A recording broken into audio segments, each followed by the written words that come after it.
you wanted the best, you've got the best podcast. The hottest podcast in the world.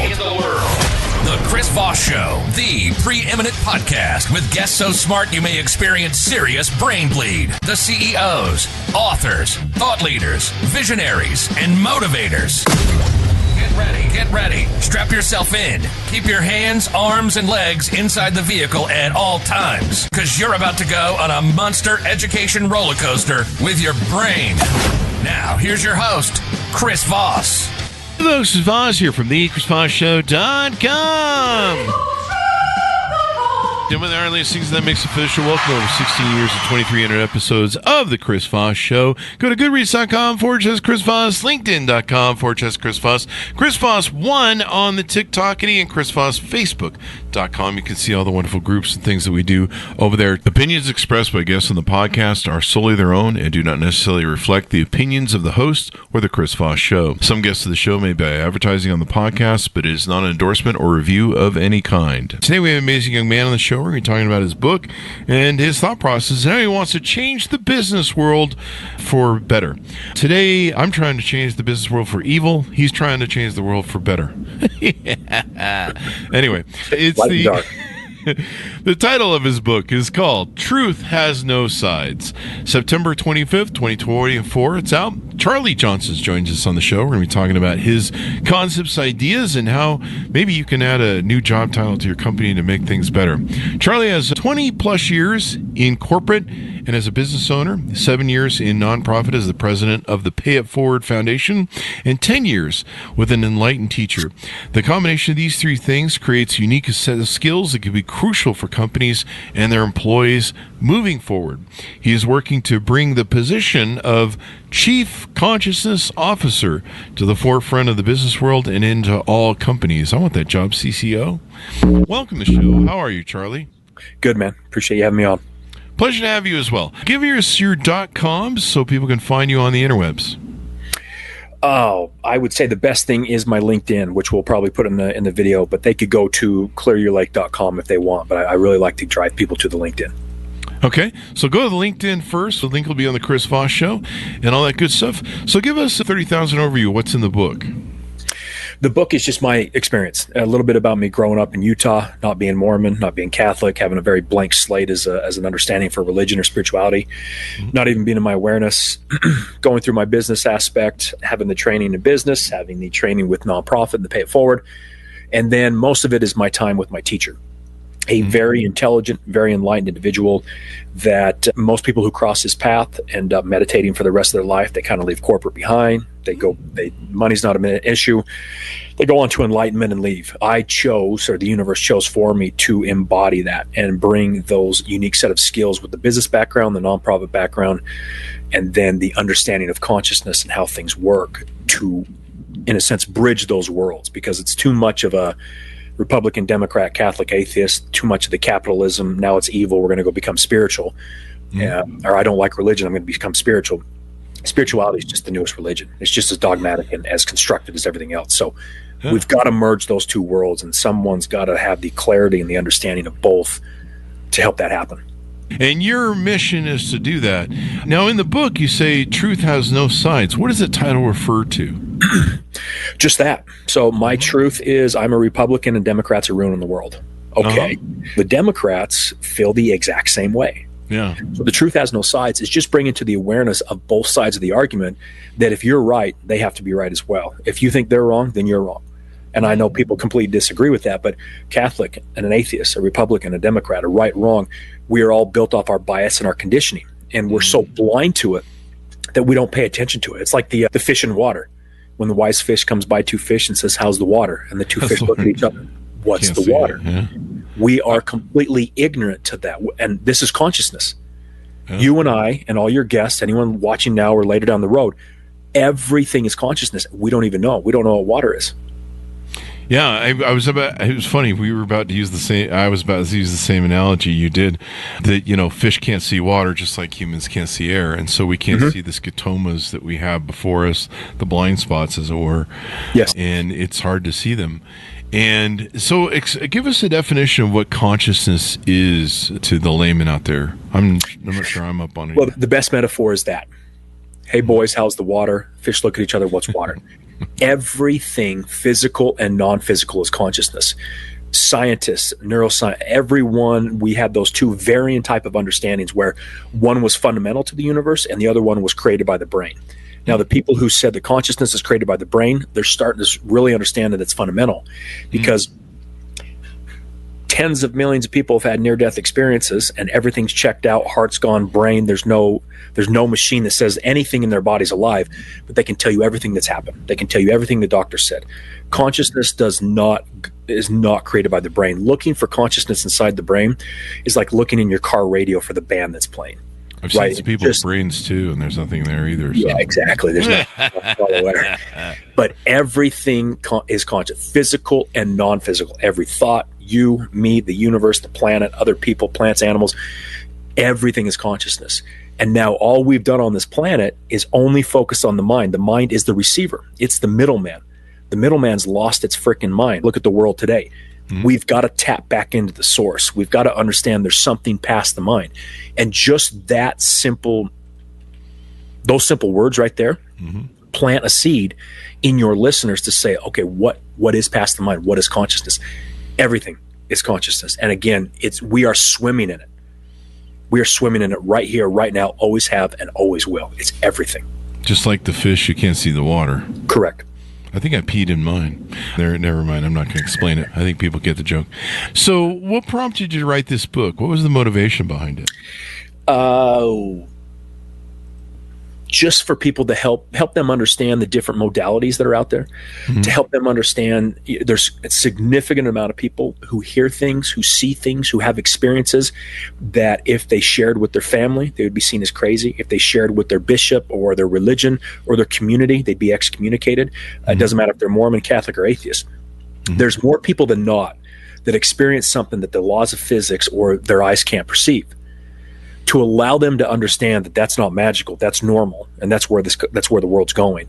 The book was written about me going through hypnosis, going through the Akashic records, through the invisible library, going through the channeling, going through energy healing, being on a call like you and I are, where we're in completely opposite parts of the world, and feeling what that individual is doing from 10,000 miles away, helping people understand it's all connected.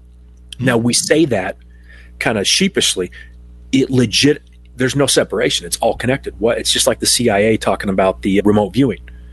Why is it that I can sit here and then I can see what's going on someone Russian's desk? Everything's connected. So to allow people to understand what's out there, alternative methods of healing, the spiritual path, but also to help them understand that the spiritual path is not better. It's just different. It's just different. It's just another experience. So we live through these experiences of consciousness, and it's how we take in and experience the world. Is that a good assessment? Yeah, our senses, our five senses came from consciousness. How is it that you're able to hear me? You have ears. Who gave you the ears? Like when you think inside your head and you can hear my voice, what gives you the ability to hear that? People would say the brain. It's not the brain. We have these five senses. They came from consciousness. So they're just perceiving consciousness, and without the separation, it's kind of like a light going through a prism. There's one light goes through a prism and it refracts a billion different ways. To the naked eye, the way we perceive, there's a billion different ways. There's a billion different rays. There's a billion different lives. Bring it all back to the source. It's all one. But we were built for the separation. We were built for you and I to talk on opposite ends of a podcast. That's the duality of this world, and it's perfectly fine. But everything is consciousness. That's the mission. That's why I was sent here, was to do podcasting.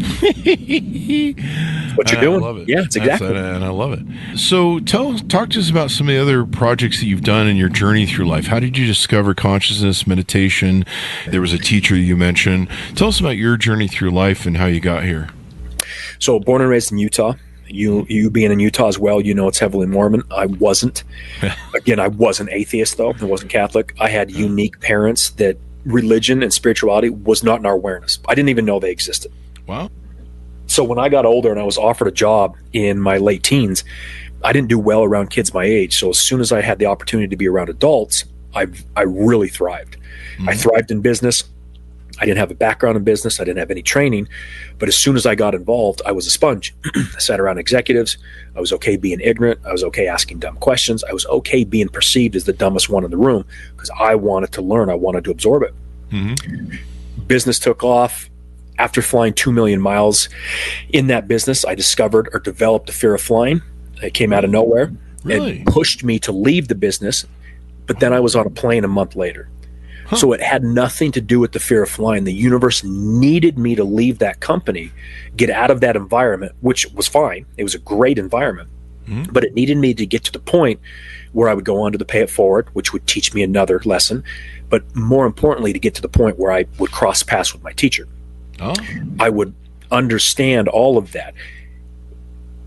What I did with him is he didn't have to pull Jesus out of me or Buddha or atheism or right or wrong or Republican or Democrat.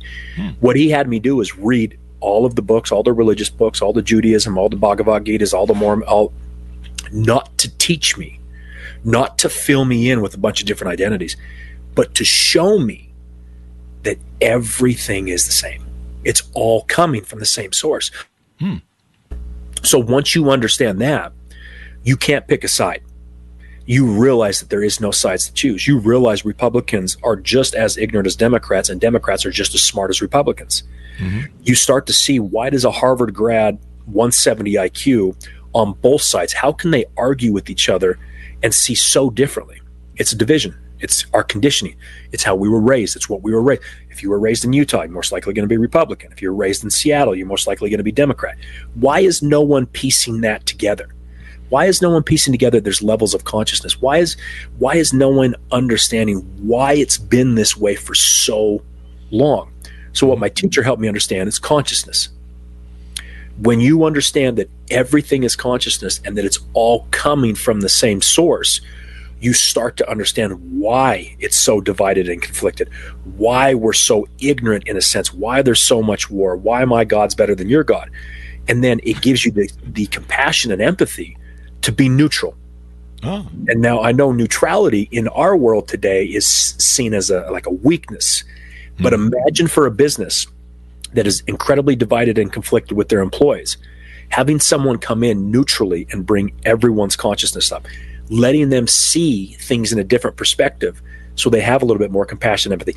In a sense, being a CEO whisperer with the C-suite, not in an authoritative way, not telling them what to change, not taking capitalism down or ruining businesses, merging the two worlds so that everyone in the company has a little bit more clarity. When everyone has a little bit more clarity, everything shifts in a way you can't even imagine.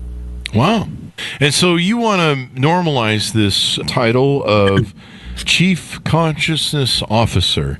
And what's the benefit to that? How does that work, and how does it benefit the company? How much money is this guy going to bring in, basically, is what I'm saying? No, I'm just kidding. Okay. Again, for the last 20 years, we have pushed meditation, yoga, and the spiritual path for mindfulness to calm everyone down. We're stressed. So most companies, small, medium, and large, they've implemented wellness programs, right? Those wellness programs, look at the world today. Does it look like it's working? Not really. That seems to be having some issues I hear about on the news. So our heart, the people who implemented those, their heart was in the right place. But HR was forced to do it, in a sense. The CEO didn't have the budget for it, but they did it for employee retention. They didn't do it to better people. They did it because everyone else was doing it, and they thought it would be a tactic to be more profitable, to, in a sense, hoodwink the employees. Now, most of the employees don't engage with it. It's something they put on the wall as one of their values, but no one lives it because of the inauthenticity. It's just natural. Like, I'm not judging it. It's like the behind me, the wall's white. Is that a judgment? It's not a judgment. I'm just simply stating the facts, and everyone would agree with that. What a chief consciousness officer would do is, it would not be about meditation. It's not about spirituality. It's not about mindfulness. It's about bringing to the understanding and to the awareness of everyone in the company, from customer service to the CEO, consciousness. Because the only thing we've ever known is the mind, and the mind is divided. The same mind that creates the problem cannot solve it. So everything that's breaking down right now the system was built by the people the system that's breaking down was built by the same people. So they're going to try and fix it in the same way they built it, which created the problem. If you don't expand awareness and tap into the vast resource that is consciousness, you're just going to keep having the same problems. The difference is the shift happening now, which you can feel and everyone can feel. This is not normal.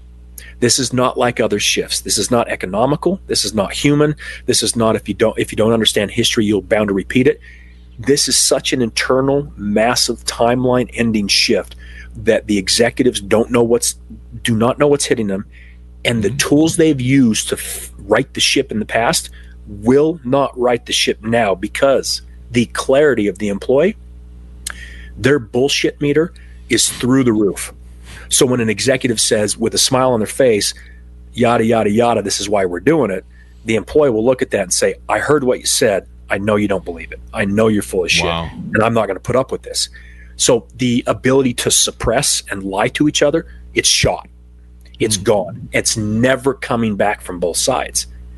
Chief Consciousness Officer can bridge that gap. They can help the executives understand what's going on. They can give a little bit more safety and security to the employees, because when I ask a question and I don't have a dog in the fight, the walls come down. I'm legitimately asking the question out of pure curiosity to help, not because I want to know that you're Democrat and that I'm never going to listen to you again, or because I found out you're an atheist and I don't feel comfortable around you. Neutrality, which I don't think companies have. They can't because of their conditioning. They don't have the training I have, and they weren't this blank slate. So that unique set of combination of skills, I can't imagine anything more crucial for a company. I truly can't. Yeah. You know, the one thing I learned as a CEO a long time ago, I'm not the purveyor of all the great ideas. I had a few at the beginning that worked well.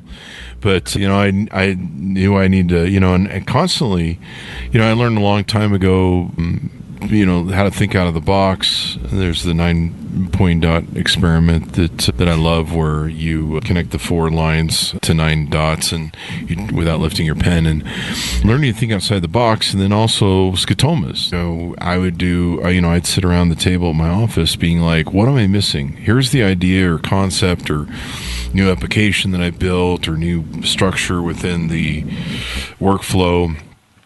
Does this seem like the right thing to do? What am I missing? I would always be asking my staff, what am I missing? What am I not seeing? What is my blind spot here? Why? It sounds like a great idea to me because I came up with it, but what's wrong with this idea?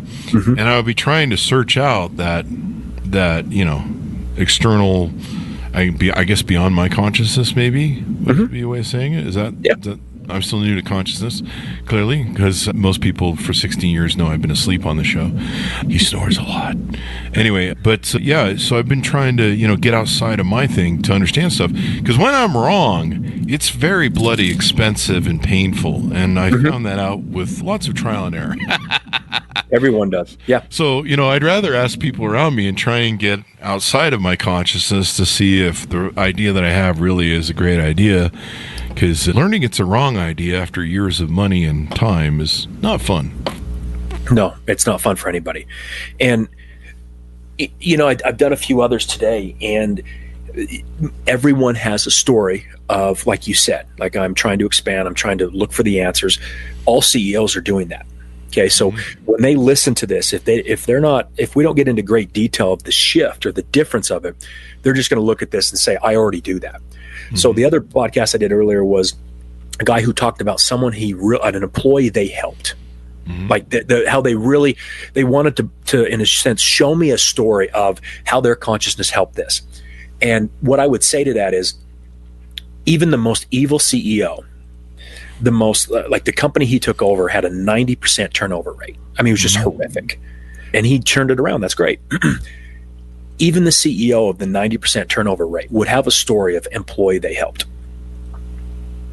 So when you talk about what you did and you expanded, you wanted to go out and you were looking for solutions and you were asking employees and you're okay being wrong. That's what everyone does right now. And my question continuously is, just like the wellness programs, how is it working? Okay. So everyone, CEOs are they're smarter than I am. What they're lacking is they don't have the understanding and the the bias and conditioning that creates their blind spots. So yes, they're always reading. Yes, they're always going to listen to other executives. They're always looking for a new shift, a new tactic, a new something they can implement.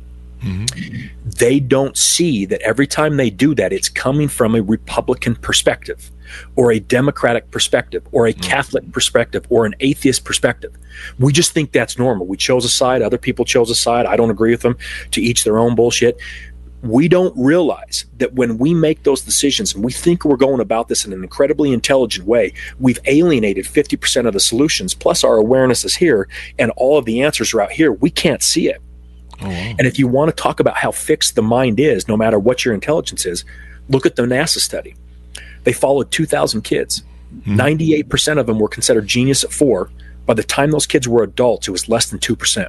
Wow. If you don't think that impacts even CEOs and executives and C-suites, you're out of your mind. It impacts everybody. I accidentally, because I'm not that intelligent, just because how my parents raised me and being 10 years with a teacher who stripped me out of it, I did not close off my box in mind. I didn't choose a side. So that to me is incredibly beneficial for companies because of the neutrality. For me to help the CEO see 100% of the landscape and the answers and bring him in such a neutral way, he doesn't say, that came from the Democrat in the room, I'm not going to listen to him. And I know people watching this think that's asinine and childish. Once again, look at the world. You do that. Most people do that even without understanding it consciously or subconsciously. We all have stories of success. We all have stories of helping people. We all love our family. We all love our kids. We all love the people who are on our side. But there's something about those other people on the other side that if push comes to shove, it's not going to work out too well for either side.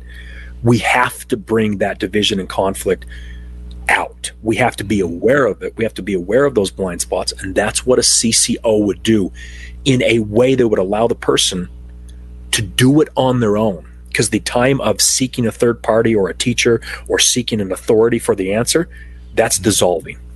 Yeah. So you see this rolling out to corporations across everywhere. Yes. Is that correct? Oh, hell yes. And it's going to be soon. And is this an embracement of, we've talked endlessly on the show about how companies and executives and CEOs, they don't walk their talk. They put up PR, statements. Here's what we're doing as a moral, integritous company. And then integritous is not a word, but I'm not going to do any of that. I'm going to do the opposite of that. And you're going to sit around and, like you said, the employees are smart enough to go, you're full of shit, as George Carlin used to say. Yep. Big fan and of it. How do we pick these people? Because I imagine this takes a certain type of person that can't get locked into their own paradigms, maybe? Yeah, so this is where I'd like to help. I'd like for an organization which I sees in the near future, because guys like you and these other podcasts I'm doing probably would have not had me on as recent as 3 months ago. They've admitted. Yeah, we're regretting it right now. Yeah, exactly. This is a horrible decision on your part. Great guest. But the collective shift is allowing me, for these people, they don't really understand it, but at their soul level, they're like, this kid's onto something. Let's see what it's about. Yeah. So what was the question again? How did I lose my mind there? I was asking what bring it out into other companies. Because imagine it's got to be somebody who's got a real open mind like yours from your... So they have to have, there's a lot of spiritual people that if they're hired into this position and they're against money and capitalism and against tearing down the structure, that's not going to work. That's just not going to work. It's going to be like the wellness program. People are not going to work because the CEO is not going to listen to them. They need someone who understands business. So I think the person needs to come from corporate America, understand business, have their own business, nonprofit understanding, but they've got to have time with a legit teacher. And that is a very rare thing, because there's a considerable amount of people on the spiritual path that go do ayahuasca trips or psilocybin trips or breathwork classes or a 10-day silent retreat or work on a lot of this stuff, but then they leave, but they don't have, I had continuous guidance. Every time I came up with some asinine question, I would ask it and he would say, really, that's really what you think that is? And then I would realize, first of all, I was wrong. Second of all, it wasn't relevant to the neutrality he was trying to pull out of me. All the things we're really thinking. It's like going to a lot of meetings I've been in lately. You go for an hour There's 6 executives in there. All 6 of them ask the same freaking question in a different manner, give a different answer, and then everyone voice is heard, and then they walk away and nothing gets done. Yeah. That meeting could have got done in 5 minutes. Yeah. So what I would worse, like you have the yes men. You have the yes people who say, "That's the greatest idea ever. Yeah, let's do that." Correct. Yeah, Correct. And that they're doesn't just help. saying it just because. And they're just saying it because they want to kiss ass. But the devil's advocate is the Catholic to the atheist. That doesn't help either. We're both coming from the wrong side. So this position is a very unique individual. I know there's a lot more of them out of there. I'm hearing from more people. It needs to be articulated correctly. And what I would like to do is, I know it's going to be soon, someone's going to hire me at a decent sized company. And other companies are going to see this, and then everyone's going to jump on board because they won't really know why, but kind of a fear of missing out. What am I missing? We need a CCO. I'd like to help those companies understand who to hire and help them make that hire, because I know from a collective standpoint, the more small, medium, and especially medium and large companies who have someone like this, it is going to drastically shift. If that company's got 10,000 people and they got a CCO, you better believe that all 10,000 people will be impacted in a way they can't even fathom because of their consciousness. So do you with this position, is it trainable? Is it something where, because your youth experience and growing up, being able to see all sides, is this trainable? I mean, is there a course people can take in the future or something? Maybe something will come up in the future. What's happening now is a lot of people are reaching out to me and they're asking questions, and I can immediately kind of help them cut through the bullshit. I can help them see their bias and their blind spots very quickly. I don't think it's going to be like other positions where, like a CTO or a CMO or a chief revenue officer, where you go on LinkedIn and someone gives you a 10-point list and they sell it for $1,000. That shit's coming to an end, and I am very happy about that. Very happy about all these consultants out there that their heart's in the right place, but that's coming to an end because they're all saying the same stuff, and they're coming from a unique perspective, a biased perspective. I assume as consciousness continues to raise on this planet, there will just be natural candidates. There will be natural candidates who are past the point of thinking spirituality is better than capitalism.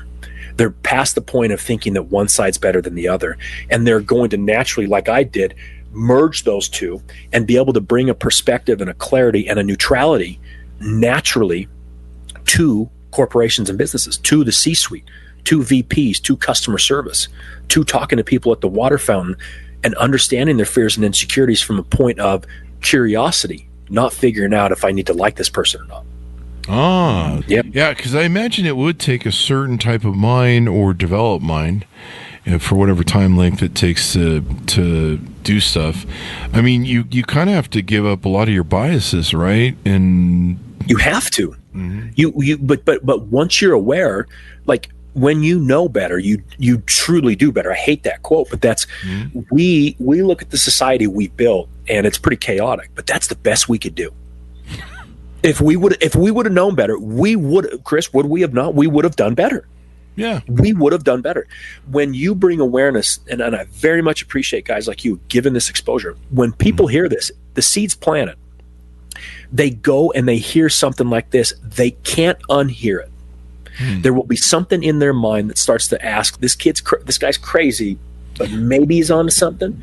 Maybe I need to learn the consciousness. Maybe I need to read a different book. Different questions will pop up. That expands awareness. So it's just going to be a necessity moving forward. And I think there's going to be more people who will really naturally fall into this role. It's like I said, I learned a long time ago the hard way that I'm not the purveyor of all great ideas. I remember, I tell the story, one of the last CEOs I worked for, I always asked him, there was one guy who was on the board who was the negative Nancy one. Like, whatever it was, like, do you guys want to drink coffee in the morning? No, I want to drink, I don't know, water or something, whatever it was. He was the alternative guy. Like he would be the opposite of everything. Even if it was a great idea, it was like, you just knew. And I was like, finally I went to my CEO buddy and I go, hey man, It's really annoying. Does he always have to be in the room? Because you just know his argument every time he shows up. And he explained to me, he goes, Chris, the worst thing you can do as a CEO is be surrounded by yes men. Now, that guy's on the board, and I know he's always going to be the alternate or the opposing sort of guy, whatever sort of idea is going to come up. And many times he's wrong. He goes, but when that guy is right, and everyone else is telling me go for it, and that guy's saying don't go for it, and he's right, he's fucking dead on. Yeah. And he's going to save me money. So he goes, you need to surround yourself with people. Don't ever surround yourself with yes men on your board or in your management team or leadership that you do. You want those voices that have opposing stuff, and you want to be able to listen to them and see if they're right. And so I can see how having this level of consciousness would be advantageous. It would be advantageous, but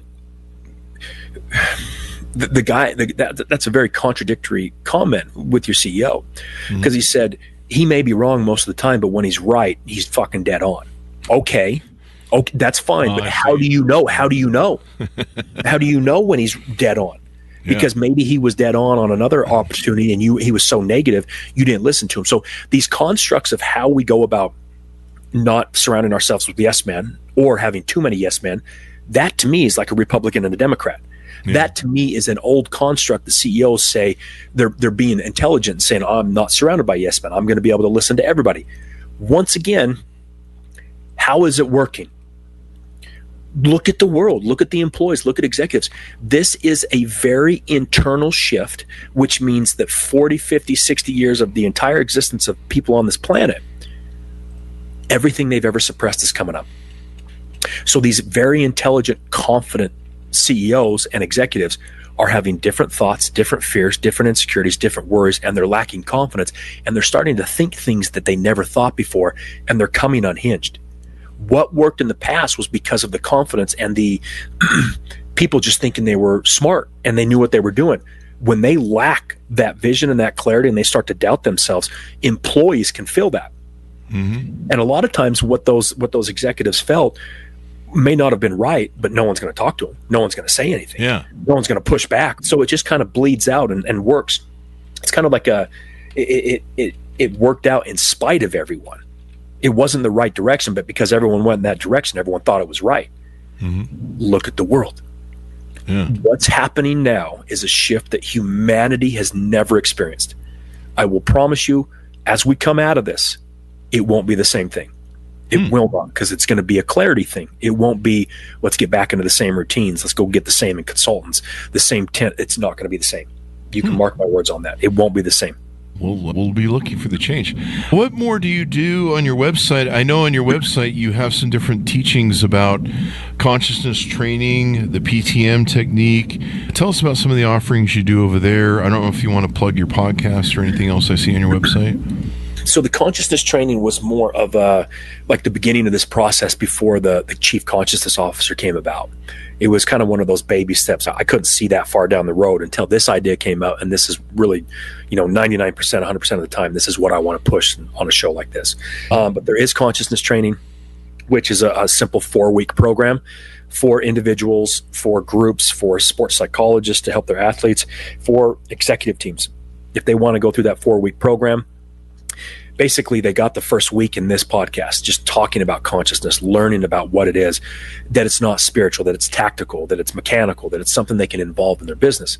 So it's a 4-week program, and it'll be just like everyone says, they'll never be the same, right? The best thing they can ever do, all that. This one really means that, because it's stuff they can't unhear. It's stuff they've never heard. They don't bring consciousness into their day-to-day life. They don't understand techniques of going back into consciousness we're going past the mind in a sense. We're helping them understand this is just a middle mind, and that we need to tap into this vast resource that we were born into, that we are. So again, it's a shift in, I don't know of any other consultants or anyone going down this road with this type of clarity, this type of verbiage in this type of package. So it'll be something truly different that they will take with them as this natural shift happens. Because they're going to be searching for answers, and they're not going to be able to tap into the same books or the same experts. It's going to change. And is the person under this title, do they work under the CEO? Yes, they would report to the CEO, but they would not have, in a sense, authority really over other employees. So they wouldn't come in and change things up. They wouldn't be a threat to HR. They wouldn't be a threat to marketing or sales or anything like that. They would be like a CEO whisperer, but they become the glue of the C-suite, because the power of a very clear consciousness, when you walk into a room, it changes. It literally will change the energy in the room. It changes everything. It brings down the wall. In a sense, you being in Vegas, do you remember the movie Cooler with William H. Macy? William H. Macy? No, I don't think I saw that one. He's a great actor, though. So Vegas, remember, they have coolers. Like if a table's hot, they'll go send a very low energy guy or girl to just cool it off and shut it down. So the whole movie is about that. But Vegas actually has these guys where if someone's on a blackjack run or someone's at a roulette table and they just keep flowing, they got the cameras. They'll send in someone that's just like an Eeyore, like and they'll go over. And because of their energy, they will mess with the energy at the roulette table. So the movie is about him being the cooler. This is a legit thing. I've been in Vegas for 20 years and never heard about the cooler, but I don't gamble much at all. Yeah, neither do I. At all. So the chief consciousness officer would be the polar opposite of that. Wow. They would walk into a room, and because of the consciousness, because it's all that energy, when you have a clear consciousness, it just pours out. It would bring everyone up. Their clarity level would go up. Their walls would come down. Their ability to hear people from a more neutral standpoint would be a natural byproduct of someone like me just being in the room. That should be interesting. Now I know the coolers. I can see how that would work, though. I've been on tables where people, there's been some guy and he's just on fire, and he's just running game, and I don't even understand what they do because I'm not a gambler. If I want to gamble, I do dating and building companies. That's how I lose my money. Women, who saw that coming?